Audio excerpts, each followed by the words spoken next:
Hello guys, good afternoon. It's me, your Angel here. So right now, I'm going to vlog myself right now. So I have a lot of free time to do this. But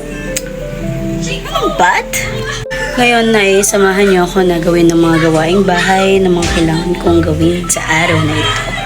Unang-unang paghuhugas at pagsaing. Sa ganitong oras, alas 10 ng tanghali. So, naka-waist trainer ako guys. I'm not wearing that. So, yeah. Hindi naman buhay ang aking nipple. Kaya, ganyan ko na lang. Ay! Sorry. Kaso na. So, yan. Samahan niyo muna ako maghugas. Hindi. Transition na lang. Okay. Transition na. 1, 2, 3. Okay ba yung transition? Namang nga ako, girl.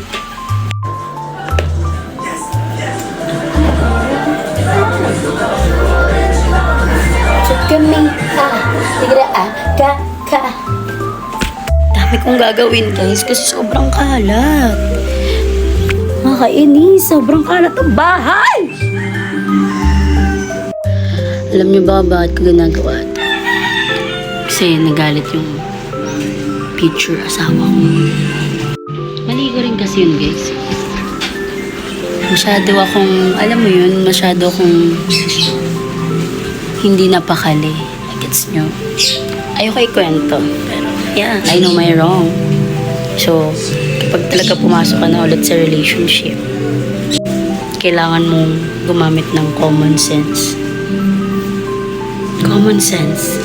Common sense.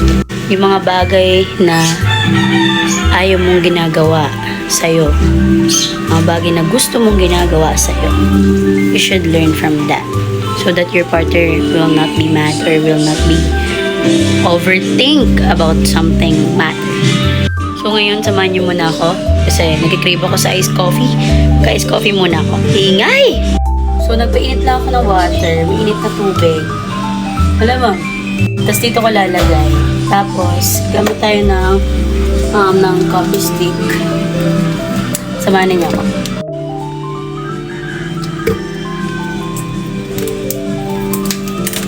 Any coffee stick, guys. Kahit Nescafe or Great Taste White. And then, I use this birch tree and then coffee. Kasi gusto ko yung creamy lasa ng iced coffee ko. So, okay na guys, kumulo na siya dahil mahal ang gasolina. Tipid-tipid ang mga abab na to. Kita nyo ba? Tapos birch tree, bakit naman? So, gusto ko yung creamier. Sa iced coffee guys, ang lagi kong in-order is Spanish latte. Ayun talaga yung favorite ko. Tapos, nag-add ako neto. Because I want it. Matamis. Sabi nila, tamis naman yan! So, sabi mo ba to? Sarap. Ito pa lang yun ah. Oh my God guys, wala na tayong asukal. Okay. But it's okay. Kung wala nang asukal, hindi wala. So, tamis na yun. Asukal ka pa.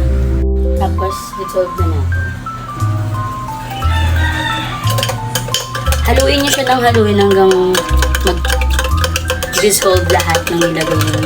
Makukulangan kayo sa tamis. Haluin natin, mga asukal. And then guys, kuha tayo ng yelo. Abot niya ako tayo. And then, add water.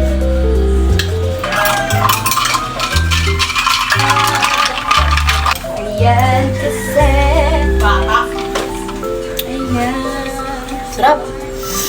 Mwah! May nakita akong, ay, mango pala. Ayan kasi. Nakasaraya ako guys. Ayan. Namo. Ayoko. Sarap. Alis na ako. Bye guys. Pwede. Ito okay ko. So, yun muna guys. Maglilinis ako. And then, I'm gonna update later.